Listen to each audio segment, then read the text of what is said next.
Hi friends, welcome to Malli's kitchen 369. இன்றைக்கி நெத்திலி கருவாடு தொக்கு எப்படி செய்கிறதுன்னு பார்க்கலாமா? இது வந்து சாம்பார் சாதம், ரசம் அதில் தனியாக நம்ம ரைஸில் வச்சு சாப்பிட்றது கூட ரொம்பவே டேஸ்ட்டாக இருக்கும். நான் இதுக்கு வந்து 2 வெங்காயம், பெரிய வெங்காயம், கொஞ்சமாக பூண்டு பல், கருவேப்பிலை, எவ்வளோ உங்களுக்கு தேவைப்படுமோ அவ்வளோ கருவாடு எடுத்துக்கோங்க. தக்காளி வந்து 3 கட் பண்ணி வச்சுருக்கேன். வெங்காயமும் தக்காளியும் நிறையா போட்டால் தான் தொக்கு நல்லா சாதத்தில் பசித்து சாப்பிட்றதுக்கு நமக்கு நல்லா டேஸ்ட்டாக இருக்கும். முதல்ல எண்ணெய் காஞ்சக்கப்புறம் கடுகு உளுந்து போட்டுக்கோங்க. அதுக்கப்புறம் பூண்டை நல்லா வேக விட்டுருங்க. பூண்டு போட்டுட்டு அதுக்கப்புறமா நீங்கள் கட் பண்ணி வச்சுருக்கிற வெங்காயத்தை போடுங்க.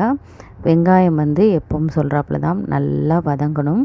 ஏன்னா அந்த எண்ணெயில் நல்லா வதங்கினா தான் டேஸ்ட்டு நல்லாயிருக்கும். ஸோ பெரிய வெங்காயம் இருந்தால் பெரிய வெங்காயம் போடுங்க. சின்ன வெங்காயம் இருந்தது அப்படின்னா நீங்கள் சின்ன வெங்காயம் போடலாம். அது வந்து இன்னுமே டேஸ்ட்டாக இருக்கும். ஸோ கருவேப்பிலை கொஞ்சம் போட்டுட்டு நான் நல்லா வதக்கி விடுறேன்.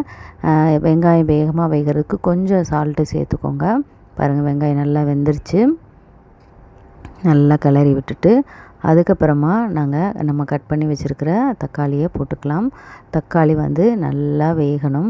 ஸோ நல்லா நீங்கள் கிளறி விட்டுட்டு உப்பும் போட்டுட்டு, உப்பு வந்து கருவாடுலேயும் ஆல்ரெடி உப்பு இருக்கும்.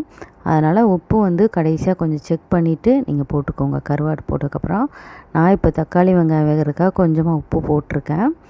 இப்போ வந்து மஞ்சள் தூள், அதுக்கப்புறம் வந்து பார்த்திங்க அப்படின்னா மிளகாய் தூள் 2 ஸ்பூன், மல்லித்தூள், குழம்பு மிளகாத்தூள் 1 ஸ்பூன் போட்டுக்கோங்க. உங்களுக்கு காரம் அதிகமாக வேணும் அப்படின்னா நீங்கள் மிளகாத்தூள் வந்து அதிகமாக சேர்த்துக்கலாம்.